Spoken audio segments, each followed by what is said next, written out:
He was standing there and it was juxtaposed with a picture of the penis, and you said that was distasteful, correct? The juxtaposition of the two I felt was, although it was distasteful, I felt it evidenced the struggle that Mr. Alexander was having. But you indicated that previously, before we took the break, that that's what was distasteful to you, right? Objection, asked and answered. Overruled. What I indicated was, I'm not sure that that's the representation of what I stated. Okay. Well, one of the things that we know was that there are photographs of this woman here, too, don't we? There's what, I'm sorry? Aren't there photographs of this woman here, Miss Arias. right? Yes. And you've seen those photographs of her in the nude, correct? Yes. And a number of positions and poses, right? Yes, again, I don't want us to get distracted on the poses and the sexual behaviors. That's not the focus of what I'm here for. Dr. Fonseca, next question. Sorry. And so if I were to juxtapose that photograph onto that would also be distasteful to you, wouldn't it? Yes. But that's not a psychological term, or is it? Which? Being distasteful about something is something that's inside of you, personal, isn't it?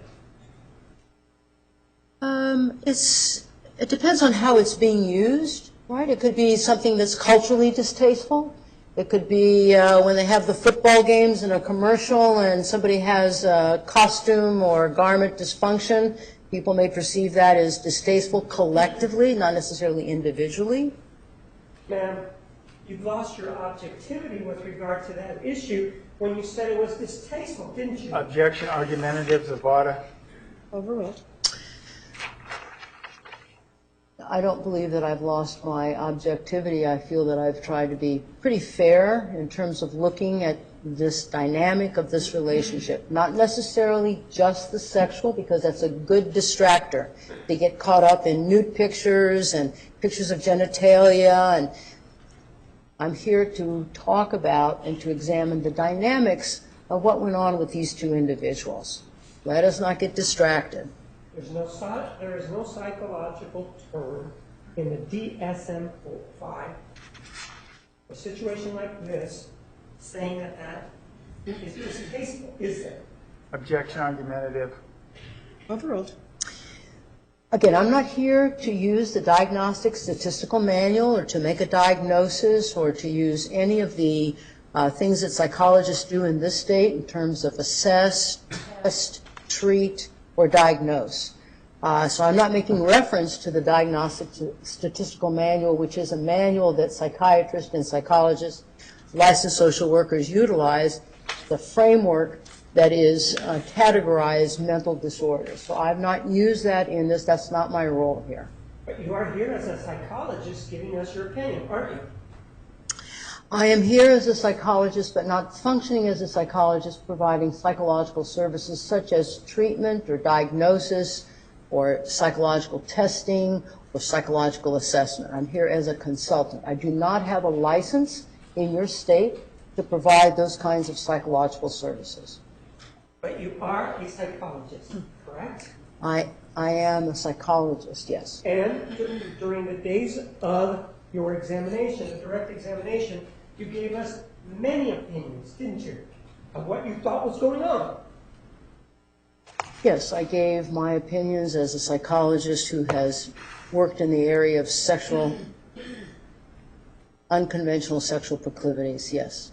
And then you made a moral judgment about the penis in this photograph, and you said it was distasteful, didn't you? Objection, asked and answered. Overruled. I think I've answered the question, Mr. Martinez. And so you're not going to answer it anymore? I think I've already answered the question. So you're not going to provide me with an answer now? I think I've provided you the question, the answer to your question. So you may think it's distasteful, other people may not. Let's take a look at Exhibit 495. This is from, what's the name right there? This is, which exhibit is this, sir? 495. 495? See the name there? Yes, Arias, Jodi. What does she say in the first square there? Oh my gosh, that is so freaking hot. I want to lick it up and sit on it. You are so tasty, my goodness. What else does she say? Well, this is an outgoing one afterward. What does he say? I don't know who the respondent is because there's no name on there, I don't think. All right, ma'am. Person that's sending out, what is he saying? I don't know if it's a he or she, but the response is, I'm glad you like it. Okay? And then, what does Miss Arias respond? Oh yes, I want to fuck you like a dirty, horny little schoolgirl. And if we go back to exhibit number 740, at the bottom of page 5, this is the conversation on May 10th, she does say, well, I want you to get scandalous with me, doesn't she?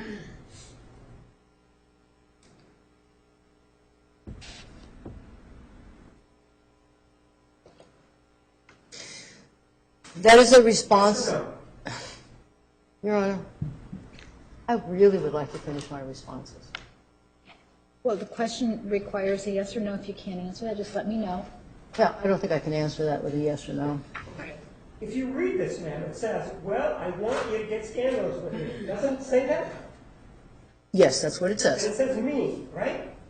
It does say, well, that's what it says. And me refers to Jodi Arias, right? I believe that's correct. Well, when you were testifying previously, you didn't have any question in your mind about me being the defendant and Travis being Travis Alexander, did you? Well, I saw the beginning of the document, and so for me it was not so much as a question. Here you're just pulling out excerpts. And again, we're getting distracted by the sexual behaviors, not the dynamics of what's going on here. This is what's happened. Well, let's take a look at the beginning of 740. It starts out with me. How did you get your website to show up under your name?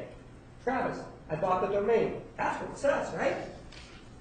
When I was referencing the top of the document where it had really where it was coming from, the from and the to and the date and the time and what it was, I think it said Gmail, and so it sort of gave the title of the article. I'm just seeing excerpts pulling out here.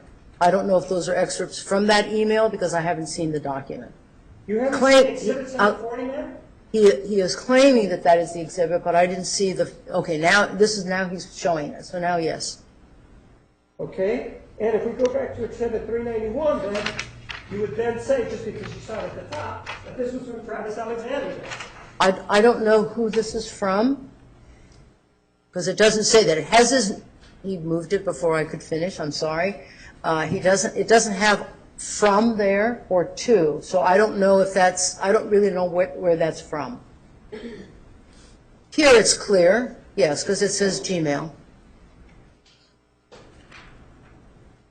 Then it's clear here in Exhibit 740 that this woman who we know has posed naked or posing without clothes on, it says, she says, well, I want you to get scandalous with me. That's what she says, right?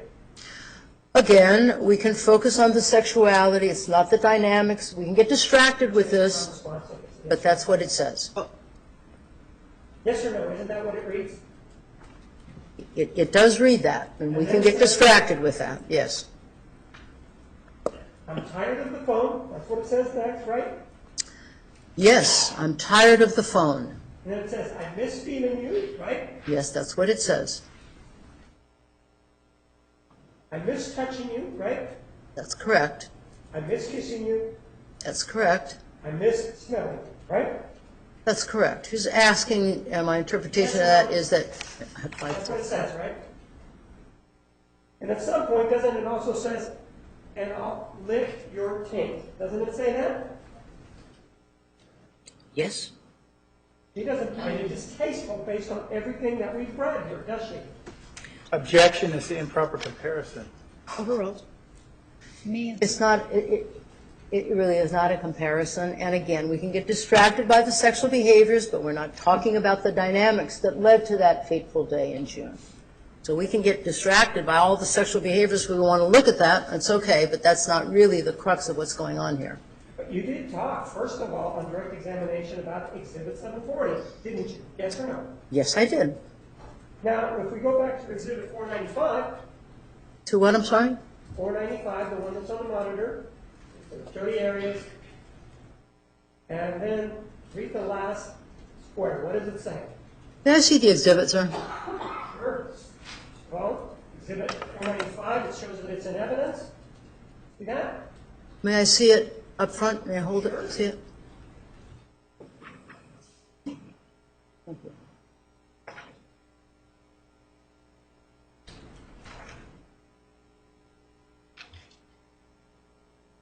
Okay. May I ask a question about the exhibit, Your Honor? He'll ask you a question. If you need clarification, let us know. Okay, thank you. I want you to read what it says here in this square. What does it say? I need some clarification as to where, I'd like to finish my, Mr. Martinez, the court reporter would like us not to overtalk, and I'd like to finish my response. I'd like to know where the excerpts of this came from. Objection, relevance. Objection, she needs context to answer the question. Sustained. Ask your next question. Read this for me, please. Can you read this? Yes, I can read that. Read it. Is that a request or a command? Both. I see. Objection, Zavada. Restate your question. Can you read this for me? Thank you, sir. Oh, yes, I want to fuck you like a dirty, horny little schoolgirl. She's the one that's bringing up this fact that she's young, isn't she? In this excerpt, she brings this up. Right. And the date of that is what? 2/26/08. This is well before that conversation that took place on May 10th of 2008 that she recorded, right? This is in the same theme of her trying to please Mr. Alexander, as participating in dressing up like a young person, and in this excerpt that he just removed that I was going to reference. Isn't it true that February 26th of 08 comes, chronologically speaking, before May 10th of 2008? Isn't that true? February comes before May. And in fact, we listened to that excerpt. Mark it as an exhibit.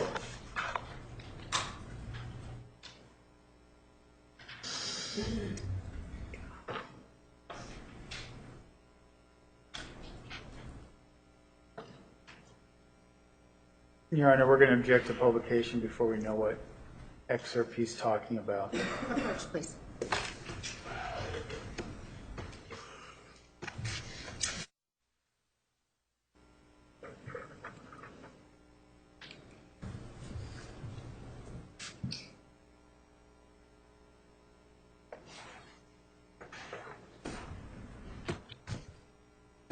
This is exhibit number 749. I want you to listen to it. If you can't hear it, let me know and I'll turn up the volume. I'm sorry, did he seek admission of that? No, it would be improper for me to seek admission of it. I'm going to ask her about it. No. Approach, please. Approach, please.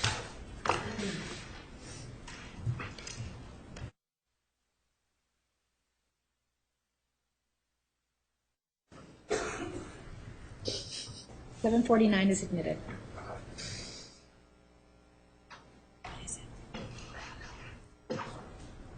$749 is admitted.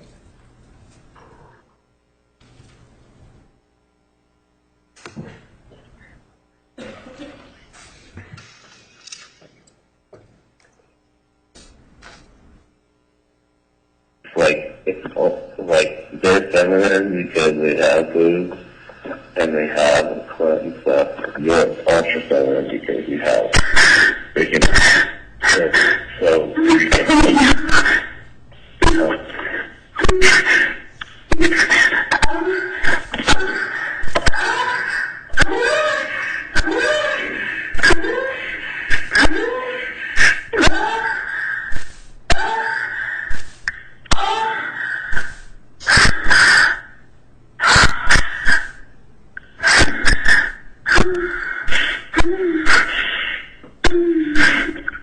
what else is hot? Naturally, so like The way you know, Jodi, it sounds like you're this 12-year-old girl having her first orgasm. It's so hot. What? 12-year-old girl having her first orgasm. Like fucking this hot little girl. You're bad. You make me feel so dirty. You are dirty, baby. I think yourself some more because I keep coming in and out.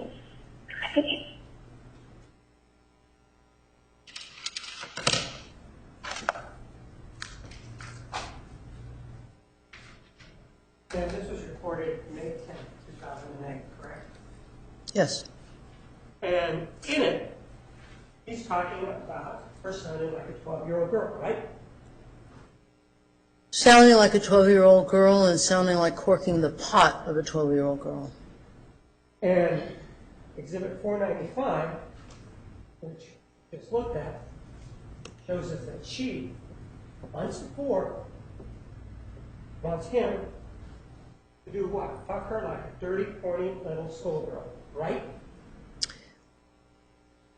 That's not right. I'm not sure if you can make that connection with him trying to show this tape and then showing this here. I mean, again, we're getting distracted. We can listen to all the tapes and focus on the sex, but that's not what I'm here to talk about. I'm here to talk about the dynamics of what went on in that relationship between these two individuals.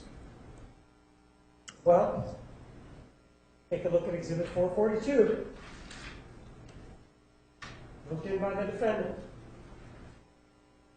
Why don't you read that out? Well, This is, could you scoot it to the left to see who it is? I don't know. I mean, it would be, I mean, I'm going from left to right so I can see. I don't know who. well, I'm asking you to read. Can you do that for me? I can read that. The things I had to do today consisted of waxing my pussy so it was nice and smooth just in case showering so I was fresh and clean for you. And trying to piece together a schoolgirl outfit with the clothes I already have, including Spider-Man undies. And see the name there? Okay, yes. What's the name? It says Arias Jodi. And the date on that, you see that? It's February the 25th of '08. That was before May 10th of 08, wasn't it? February usually comes before May. When you keep saying usually, it leaves room for doubt. Is there any doubt in your mind that February comes before May? No, February comes before May. And she's the one, again, that's talking about a schoolgirl outfit, isn't she? Again, we can get distracted by the sexual behaviors, but that doesn't get to the dynamics of what's going on here. It's curious. It's it gets a lot of press because it's talking about sex, and we can focus on that, but that's a distractor. Talking about the dynamics of the relationship here. And the dynamics of this relationship, ma'am, involve sex, right? The dynamics of this relationship involved Mr. Alexander feeling incredibly guilty, I believe, because he was sexual. It was contrary to the tenets of the church. He wanted to be that guy that was there Sunday morning in a suit attending church. It was difficult for him. That's the dynamic. That's the dynamic. He knew full well that he was outside of what he should have been doing as a priest holder. She should be allowed to finish her answer. Overruled. Next question. And, So- I'm gonna Next check. question. Speaking of objection again. Sustained. Next question. It did involve, their relationship involved them having sex, didn't it? That was part of the struggle for Mr. Alexander, is because it involved sexuality. It involved a sexuality that he fully explored with this woman, who also explored it with him. It was against the tenets of his religion. This is why it was so shocking to family and friends about where Mr. Alexander was. Overruled. The answer will stand. Next question. So it did involve sex between him and Jodi Arias, right? Yes or no? That's the dynamic, is the sexual relationship and his spiritual struggle. And then she was also Mormon, wasn't she? The defendant was also Mormon, wasn't she? The defendant what?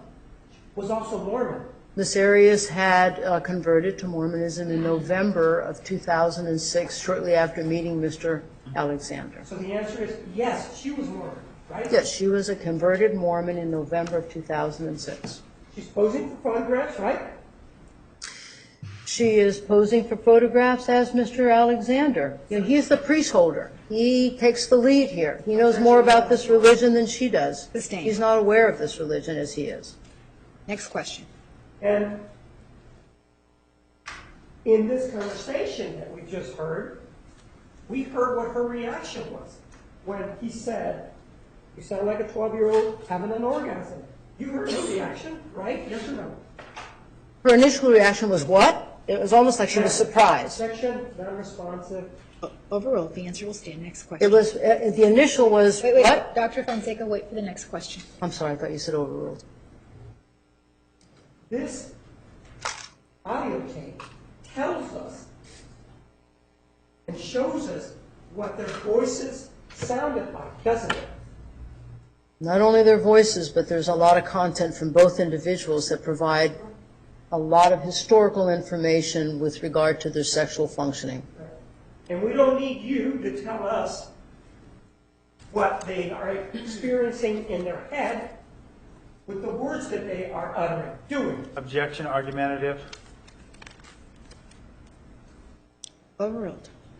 I'm not inside of their head, and so what I'm looking at is verbal expression from both of them in an intimate, personal moment, not meant to be heard by you or me. Again, we get distracted by that, but it's not about the dynamics of this relationship. But the words and the emotion and the demeanor speak for themselves, don't they? Objection argumentative. Overruled. The tape provides a lot of different information about both characters in that recording. That they both have different functions, they both have different words, they both have different experiences that they are describing in that intimate, private encounter. Again, let us not get distracted by the sexual behaviors. It's the dynamic that we're wanting to look at. It's the dynamic. Is that yes? I believe that it's a yes.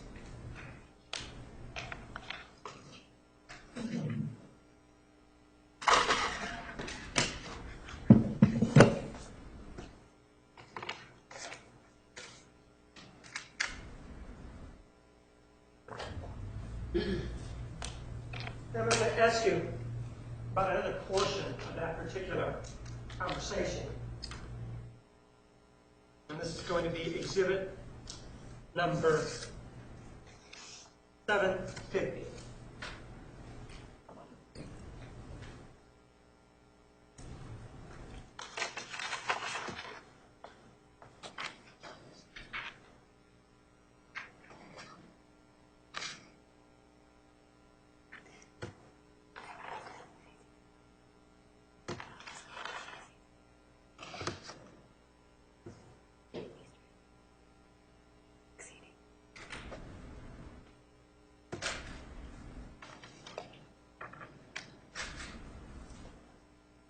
And ma'am, this is also from the conversation of May 10th, 2008, and moving to evidence exhibit 7. Nothing additional other than what was said at bench. 750 submitted.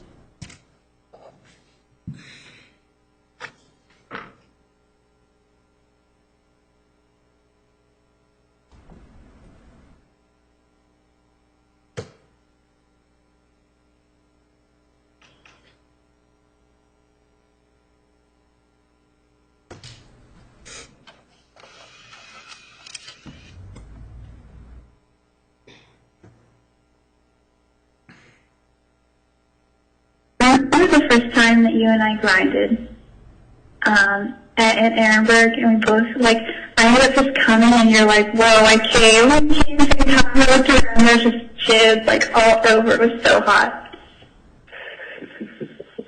We came together. That was so cool.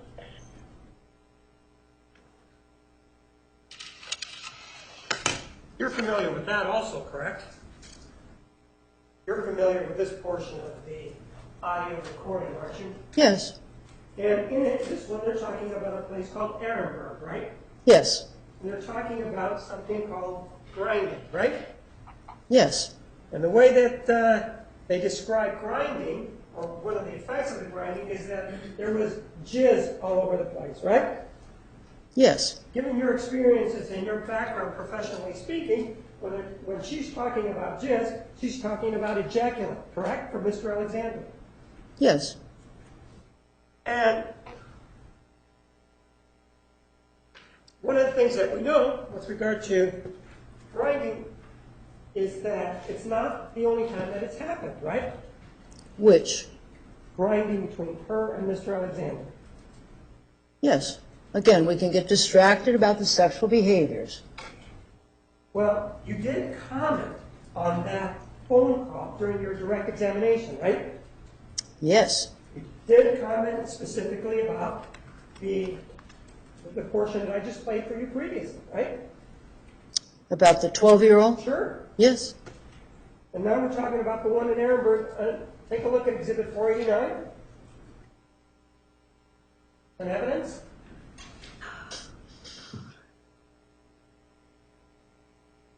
It says Jodi Arias there, right? yes, It says incoming. yes. And read what's in the first square. What does it say? Will do. The reason I was asking about later tonight is because I want to give you a nice BJ and I'd like a generous facial in return. What do you say? Let me ask you, BJ, given your experience professionally, what does BJ stand for? It makes a reference to oral copulation, which is not uncommon for couples to want to engage in with together. What does BJ stand for? Oral copulation, blowjob. So B stands for blow and J stands for job, right? I believe so. Well, you're the one that has this experience working with these individuals in your area, right? Yes, And you've come across this term before, haven't you? many times, yes. So you have no doubt in your mind that BJ stands for what you told us, right? Blowjob in reference to oral copulation that consensual couples and sometimes non-consensual couples participate in, yes. And a facial, are you familiar with what that is? Yes. What does facial mean? It may be a reference for, in this case, and I'm speculating, maybe a reference to, Objection. Calls for speculation. Overruled. maybe a reference to Miss Arias asking to be reciprocated with regard to oral copulation. In other words, when you see facial, you're thinking that your view of that is that you believe she is requesting Mr. Alexander to place his mouth between her legs. Is that what you're saying? Okay. We can focus on the sexual behaviors and get distracted by this kinds of stuff. That's not the focus of my testimony with regard to the interactions of these two individuals. When there's a reference here to generous facial, as I said a little bit earlier, perhaps Mr. Martinez didn't recall, I said I'm speculating, I'm not sure. It could be that she is requesting that he reciprocate with regard to mouth to genital contact. So to go back, my question is, what you're telling us, that facial to you means when Mr. Alexander, and the defendant, that's what we're talking about, this means him placing his mouth between her legs and her pubic area, correct? Objection, speculation, asked and answered. Overruled. You may answer. As I said, we can again get distracted about the sexual behaviors and what two adults are participating in consensual. In this context, as I said before, I'm just speculating, I'm not sure, but she's talking about because I want to give you a nice BJ and I'd like a generous facial in return, which she's asking for reciprocation of consensual private sexual behaviors between two couples, which is a good distractor from what we're supposed to be focusing on. And your area of expertise involves dealing with sex, whether it's through the research or through clinical interviews, on a daily basis, right? Well, it's on a regular basis. I don't know if that focuses on a daily basis, but, it's what I do for a living. It's what I've based my career on. And you come across these terms on a daily basis, don't you? I don't know if I come across these terms on a daily basis, but I come across these terms regularly. Then she says, incoming, it says, what does that say? Or can we just grind? Actually, it says, if you, do you mind reading word for word, please?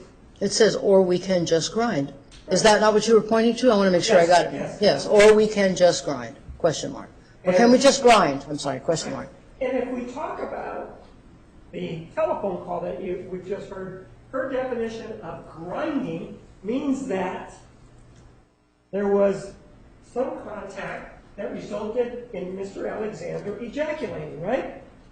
Again, we can get focused on ejaculation and jizzle and how the interaction is. It's not the dynamics of the relationship. It's a good distractor to talk about sex. Sex sells. It's titillating, interesting. But came here to focus on the dynamics of this relationship between these two individuals. She does use the word grind here in this exhibit, doesn't she? The word grind is used in the exhibit, correct. She did use the word grinded in reference to Ehrenberg in that portion of the audio tape, right? I'm sorry to sound repetitive. We can again focus on the sexual behaviors. Yes, it does. She used the word grind and grinding. We can focus on that distractor, taking us away what we need to be focusing on, which is the dynamics of these two people in this relationship that cause a lot of tension. And grinding, as referred to in the audio tape involving Ehrenberg, the defendant also indicates that there is an ejaculation that's associated with grinding, right? There is a reference to jizzle as being ejaculate. And then I said, outgoing Mr. Alexander says, that's a good close, right? Sir, I didn't hear that.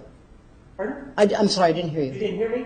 I mean, you know, when you're, I guess for me, you say that's from who it is from, but from left to right, I don't see where it's from. I don't know where it's breaking off. With one is Mr. Alexander and which is Miss Arias. So when it says, oh, I see the outgoing. Okay, yes, that's a good close. It was unclear, sorry. You indicated that, well, one of the people's testimony that you reviewed was Ryan Burns, right? Did you review the testimony of Ryan Burns? It looks like you're having trouble hearing me, right? Well, it's a big courtroom, Mr. Martinez, and sometimes when you ask your question, you turn away from me and you walk away from me and you're still talking, so it's got to carry over here so I can hear you. So you are having trouble hearing me. If you just speak up, I could hear you, sir. It's a big courtroom, and we're about maybe 20 feet from each other, 25 feet from each other. And you know who Ryan Burns is in this case, right? Yes. Ryan Burns Yes. is the individual that the defendant had somewhat of an amorous relationship with, correct? I don't know if I would call it an amorous relationship. They started having contact in April of 2007. He indicated that they chatted a couple of times. Objection, non-responsive. Sustained to ask another question. And Mr. Burns is somebody who lived in Salt Lake City, Utah, right? Yes. And that's the individual that the defendant ended up visiting back on June 5th of 2008 after she killed Travis Alexander, right? That's correct. And when she went out to Salt Lake City, one of the things that happened with Mr. Burns was that they began to become sexually entangled or engaged, right? Objection to the characterization. Sustained. Well, they kissed, didn't they? There is implication of that. Well, didn't you review his testimony from the previous case? Not recently, but I did review it. And when we had the interview, you told me that you did, right? Yes, I did. I believe I And one did. of the things that he testified to was that there was kissing, right? He indicated that there was an intimate encounter. I don't recall the specifics of the sexual behaviors that he talked about, but he indicated that there was an intimate encounter between both of these individuals when she had arrived there. And that intimate encounter can be characterized as grinding, right? Objection, foundation. Which sexual activity? Sustained, rephrase. No, you told us that they had that you know that they had a sexual encounter based on your review of the documents, right? There was an intimate encounter, yes. Intimate encounter. Yeah, I don't know how involved sexually that was. I don't know how descriptive that was with regard to the sexual behaviors. But he implicated or he implied that there was something that intimate that went on between both of them. And they kissed, right? I would assume that that included that. And isn't it true that she also straddled him or got on top of him? Objection, Pandeli. Overruled. I think that's accurate. And that's grinding, isn't it, based on what you know in this case? I don't know if that's necessarily grinding. Yeah, I'm not sure that that's the definition of grinding. One of the things that you told us about was that you had some knowledge of the Mormon culture, didn't you?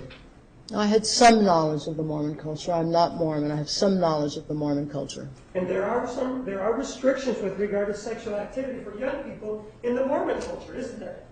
It's my understanding that there is not to be engaging in any sexual activity prior to marriage or outside of marriage. And one of the things that these young people do that are in the Mormon community when they're out is that rather than going all the way, they grind, don't they? Objection, lack of foundation. Overruled. So that's a pretty blanket statement to say about all young people in the Mormon community, because I don't think that they all do that. I think you probably have to get a little more specific. I'm asking about your knowledge of the Mormon faith. Remember you indicated that you had some knowledge of it? I'm glad that you recall that. That's correct. And one of the questions is, does your knowledge of the Mormon faith extend to a knowledge of young people and whether or not they engage in grinding? Objection, ask and answer to all members of the Mormon Church. Overruled. You may answer. Again, I can't say that that's all young people, right? There's some young people that participate in that kind of activity. And those that engage in that activity, like the defendant, Mr. Alexander, that includes climaxing, right? Objection, foundation. She's not aware of every sexual behavior of every Mormon. Overruled. You may answer. I don't have the sexual history of every single young Mormon individual who gets into feeling sexual and if they in fact have an orgasm. I don't know that. But you do have this audio tape that you testified regarding, didn't you? I heard the audio tape, but that's not in reference to every young person. So to me, it's not really connected. It's two different things. But it did involve the defendant and Mr. Alexander in that audio tape, right? The best of your knowledge it did, didn't it? The audio tape appeared to be involved Ms. Arias and Mr. Alexander. And one of the things that you also told us was that you believe that the defendant was in love with Mr. Alexander, right? From the evidence that I had seen, the journal entries, the messages, yes, she echoed that. She expressed that. But you also have her actions to consider, right? To determine whether or not she was in love with Mr. Alexander, right? I also have what, I'm sorry? You have her actions. Yes. And in fact, one of her actions that proves her love to Mr. Alexander is the day after she killed him, she goes and grinds with an individual named Ryan Burns in Salt Lake City, right? Yes, that's correct.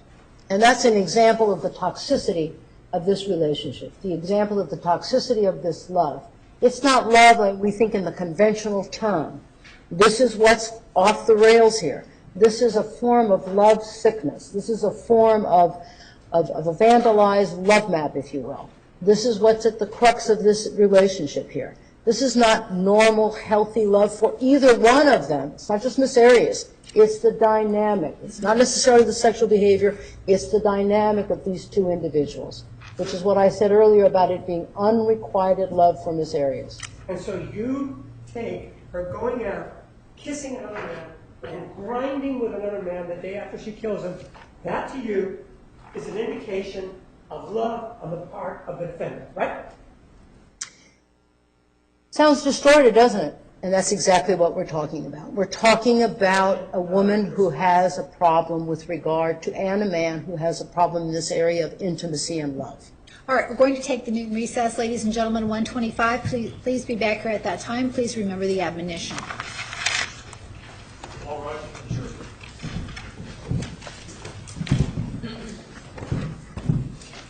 I think if you stay right there for just a minute. Just stay here. Okay?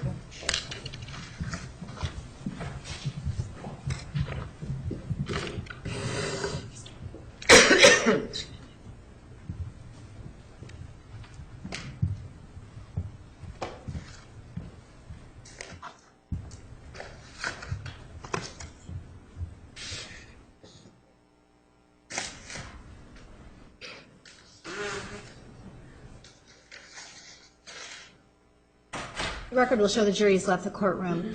All right, counsel, we had a conversation about not speaking over one another earlier today. And Dr. Fonseca, I would like to ask that when you hear one of the attorneys say objection, please stop speaking until the court can rule on that objection. On a number of occasions, you continued to speak, even though there was an objection pending. And so I'm going to ask that you not continue speaking after the word objection is spoken. All right?